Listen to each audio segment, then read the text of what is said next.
Nahajamo se na Dunaju, natančneje na področju 20. okrožja ali bezirka, kot pravijo v Avstriji. In sicer je to pred vami objekt v ulici Pappenheimgasse, in sicer številka 8. In ta objekt je v lasti Republike Slovenije, vsega 31 stanovanj in 2 poslovna prostora. Njegova površina pa znaša 2100 kvadratnih metrov. Od zahodne železniške postaje. Ta se nahaja v bližini Maria-Hilfer-Straße ali pa neposredni bližini Maria-Hilfer-Straße, je do tukaj 9 postaj.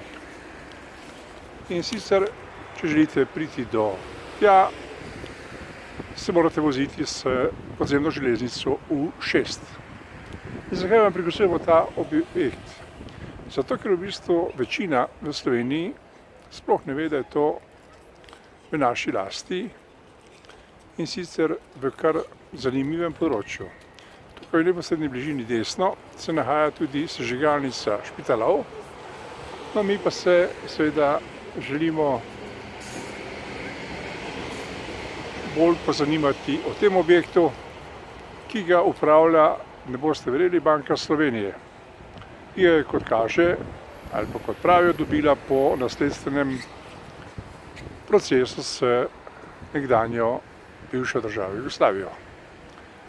Vendar čudno je, da v bistvu Banka Slovenije upravlja s takšnim objektom. Namesto da bi kdo upravljal s tem objektom, in sicer tisti, ki to obvlada in se s tem ukvarja. No, to je bil utrinek iz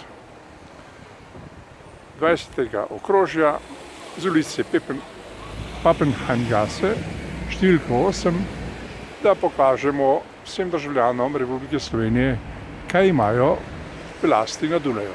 Tale objekt.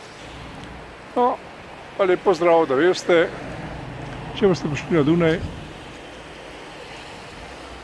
da je to naše.